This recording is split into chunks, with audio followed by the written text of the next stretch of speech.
مسلک کے اختلافات کم ہو جاتے ہیں. تو آپ جب 5 تاریخ کو ووٹ ڈالنے جائیں گے، میری آپ سے ادباً گزارش ہے آپ تمام سے کہ اس بات پر غور فرمائیے. آپ میرا پوری ایمانداری سے میرا ماننا یہ ہے کہ ہمارے وطن عزیز میں مسلمانوں سے انصاف، ناانصافی بولیے، ہمارے حقوق کا تحفظ، ہماری شریعت کی حفاظت اسی وقت ہوگی جب ہم اپنی لیڈرشپ کو پیدا کریں. آپ سنیے، 50 سال سے ہم یہ کام نہیں کر پائے. کئی وجوہات ہوں گی، اتنا وقت نہیں ہے میرے پاس، مگر یہ ایک الیکشن دلی کا ایسا ہے جہاں سے اگر ہم آپ تمام لوگ متحدہ طور پر، اجتماعی طور پر اگر آپ ایک فیصلہ لیں گے تو یقیناً اس میں پوروں کی کامیابی ہوگی. اور اللہ سبحانہ و تعالیٰ سورہ انسان میں آیت نمبر 8 میں کہہ رہا کہ قیدیوں پر، مسکینوں پر، یتیموں پر رحم کرو. اگر ہم شفا پر رحم نہیں کریں گے، ان بچوں پر رحم نہیں کریں گے، ان کا کیا قصور ہے؟ وہ تو کوئی باہوبلی نہیں ہے، یہ کوئی باہوبلی تو نہیں ہے کہ کسی کو وہ کر دیے، کسی کو پلاٹ پہ قبضہ کر لیے. غلطی کیا ہے؟ پروسیس ایک پنشمنٹ بن گیا ان کے لیے. ہم برابر ٹکٹ دیے شفا کو اور طاہر کو، اور یہ سمجھ کر دیے کہ ہمارے پہ الزامات لگیں گے. بولے کوئی پرواہ نہیں. ہم ایک پیغام دینا چاہتے تھے کہ اگر آپ ایسا ہی سب کو جیل میں ڈالتے رہیں گے تو پھر گمنام ہو جائیں گے. ہم گمنام نہیں ہونے دیں گے ان لوگوں کو. اور جو شخص اس کالے قانون کے خلاف احتجاج کیا، کوئی گناہ نہیں کیا. میں آج بھی کہہ رہا ہوں، وہ CAA کا قانون اگر NPR NRC کے ساتھ شروع ہوگا تو آسام میں جس طریقے سے ڈاؤٹ فل ووٹرز کے نام پر کئی لوگ آج فارنرز ٹریبونل میں کیس لڑیں گے، ایسے بہت سے لوگ ہوں گے. کم سے کم آپ لوگوں نے بھارت میں ایک سیاسی تاریخ بنائی، شاہین باغ بنا کے.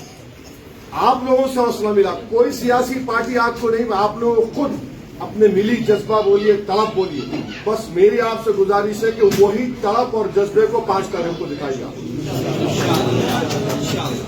آپ کریے. دیکھیے، دوسری بات یہ کہ چاہے کوئی پولیٹیکل پارٹی ہو، وہ آپ کو ووٹر بن کے دیکھنا چاہتے، سٹیزن وتھ رائٹس نہیں دیکھنا چاہتی آپ کو. کیونکہ جس دن آپ شہری بن جائیں گے حقوق کے ساتھ، جب برابری کی بات ہوگی، جب حصے داری کی بات ہوگی، تو سب لوگ کیا بولیں گے؟ آپ خاموش بیٹھیے. ان کا پیغام کیا ہے؟ آپ خاموش بیٹھیے، ہم دیکھ لیں گے. کوئی کچھ نہیں دیکھے گا، کوئی نہیں دیکھے گا. ہم دیکھ چکے ہیں. میں آپ کو بتا رہا ہوں کہ ابھی پارلیمنٹ میں سمویدھان کے اوپر بحث ہوئی. 1962 دسمبر میں کشمیر میں رسول اللہ صلی اللہ علیہ وسلم کے بال مبارک، موئے مبارک کی چوری ہوئی. 63 جنوری میں کتنے لوگوں کو معلوم ہوگا کہ 8 لاکھ بنگال کے مسلمانوں کو ایسٹ پاکستان میں ڈھکیل دیا گیا. 8 لاکھ. یہ ڈاکومنٹری پروف ہے. اور اگر اور بھی آپ کو چاہیے اس کا پروف، تو ایک آکسفورڈ کا اسکالر ہے، اس کے ڈاکومنٹس ہیں. آج ہم بول رہے آسام میں ایسا ہو رہا. 1962 میں 40,000 آسام تریپورہ سے مسلمانوں کو یا تو پاکستانی بول کر یا پھر ان کو فورسبلی دھکیل دیا گیا. یہ سلسلہ ختم ہونا چاہیے نا، کہیں نہ کہیں تو رکنا چاہیے. اسی لیے ہم کھڑے ہو کر، مجھے لوگ کیا کیا باتیں بولتے ہیں، مگر میں ان چیزوں کو دیکھ رہا ہوں اور محسوس بھی کر رہا ہوں، آپ بھی کر رہے ہیں. مگر ہوتا کیا؟ کریں گے کیا؟ کریں گے کیا؟ کرنا آپ کو ہی ہے، کوئی آسمان سے آنے والا نہیں ہے، کوئی زمین سے نکلنے والا. آپ کو ہم کو مل کے کرنا ہے.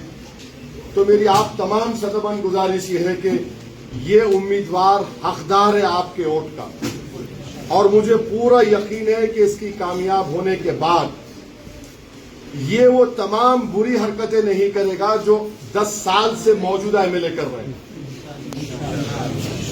یہاں پر پینے کے پانی کا ایک بہت بڑا مسئلہ ہے، ڈیولپمنٹ کا ایک بہت بڑا مسئلہ ہے، کچرے کے انبار ہے،